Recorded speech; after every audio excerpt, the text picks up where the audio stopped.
৩,০০০ টাকা করে যে মাসে দেওয়া হবে তাদেরকে, আর ওদিকে তৃণমূল এতদিন দিয়েছে। তো আমরা এতদিন শুনেছি যে ভাতাজীবী হওয়া উচিত না, ভাতা হলে মানে একটা লেজি হয়ে যায় সবাই, প্রোডাক্টিভিটি কমে যায়, এবং প্রধানমন্ত্রী নিজেও বলেছেন যে এগ্রিকালচার ভালো না। তাহলে ৩,০০০ টাকা কেন? এটাতে আলাদা করে কি আপনারা বেটার করতে পারবেন? রাতারাতি এই যে ভাতা কালচারটা বন্ধ করে দেওয়া যায় না। ৩,০০০ টাকার সীমাবদ্ধতা নয়, মেয়েদের জন্য প্রচুর স্কুল খোলা হবে।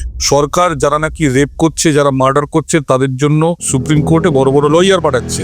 যে লয়ার সুপ্রিম কোর্টে গিয়ে সেই বিচারটা আটকে দিচ্ছে, তাকে এমপি করে দিচ্ছে। 1 কোটি লোককে চাকরি দেওয়া হবে বলা হচ্ছে, সরকারি বেসরকারি মিলিয়ে। সরকারিতে আমার একটা কৌতূহল আছে যে সব সরকারি পোস্ট কি আদৌ ফিল করার দরকার বা সম্ভব আছে? আপনাদের ম্যানিফেস্টোর একটা জিনিস বলা হয়েছে যে 15 বছরে যত করাপশন করেছে তৃণমূল সরকার, তার সবকিছু একটা শ্বেতপত্র একটা প্রেজেন্ট করা হবে। চুরি করেছে, তাদের চুরি করার সময় মনে হওয়া উচিত ছিল যে সিস্টেম এক সময় চেঞ্জ হবে। চুরি যখন করেছে তার ফল তো ভুগতে হবে। দিয়ে তাহলে দেওয়া হচ্ছে 45 দিনের মধ্যে সপ্তম পে কমিশন।